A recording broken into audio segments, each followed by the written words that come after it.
surtout pas du conseil. Je suis pas là pour apporter une solution toute faite. Déjà maintenant, ça y est, ça va changer.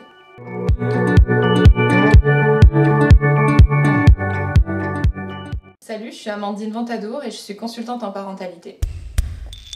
En théorie, mon travail s'appuie sur les neurosciences cognitives, affectives, sur tout un travail psychosocial, mais également sur les questions du développement de l'enfant, de son cerveau, la communication non violente aussi, et les mécanismes émotionnels et relationnels. Pour donner une image, je dirais que je suis un petit peu l'ostéopathe des relations familiales. Je viens me voir soit en préventif, avant que ça coince, pour développer une bonne hygiène des relations familiales, soit quand c'est coincé justement et qu'il faut intervenir. J'aide les gens à cheminer dans leur questionnement, je leur apporte des ressources théoriques sur le développement de l'enfant ou sur les blocages relationnels qu'ils vivent. Je les aide à trouver leurs propres solutions. En bref, je vous aide à remettre de l'harmonie au cœur de votre vie de famille.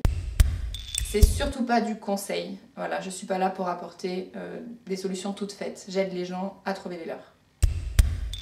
Je suis monitrice de portage et instructrice en massage bébé. C'était deux outils qui me permettent d'aider les parents de très jeunes enfants à entrer en relation avec leur bébé. C'est aussi des outils qui me permettent de leur apporter plus de bien-être. Je suis consultante en parentalité, accréditée parentalité créative et facilitatrice qualifiée en discipline positive pour les parents.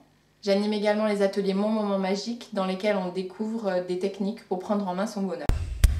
Après avoir fait tout un tas de métiers différents dans ma vie, un jour je suis devenue maman, j'ai compris que c'était le métier le plus important qui me serait donné d'exercer et que pour le coup j'avais pas reçu ni formation ni manuel. Donc j'ai commencé à m'intéresser, à faire des lectures, puis plein d'ateliers en tant que maman d'abord. Par la suite, ce sont des mamans que j'ai rencontrées dans ces ateliers qui m'ont poussée à entamer une reconversion professionnelle. Sur les questions de la parentalité, je m'adresse exclusivement aux parents, la plupart du temps après avoir rencontré des difficultés avec un de leurs enfants, sur des questions de communication, de relations ou d'autorité. Dans les groupes de parents, on va faire la connaissance de personnes qui vivent les mêmes difficultés que nous, ça apporte beaucoup de liens et ça nous sort de notre isolement. On va voir tout un horizon de difficultés parentales qui sont assez communes. En individuel, c'est plus pour aborder une problématique particulière ou quelque chose de récurrent qu'on n'arrive pas à dénouer tout seul.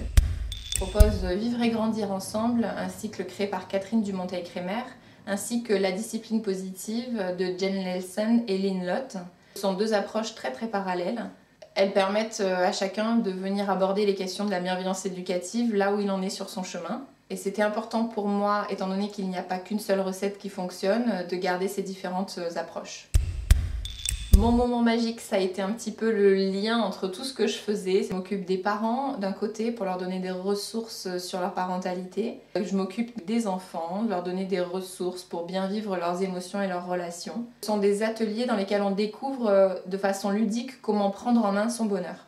On peut vivre aussi ces ateliers en duo et ça a vraiment été un coup de cœur.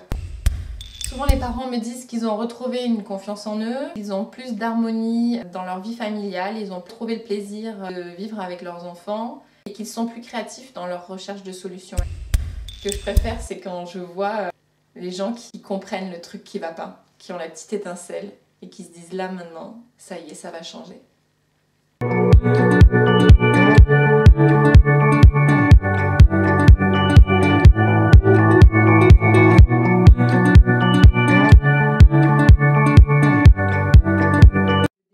Job, c'est faire des vidéos.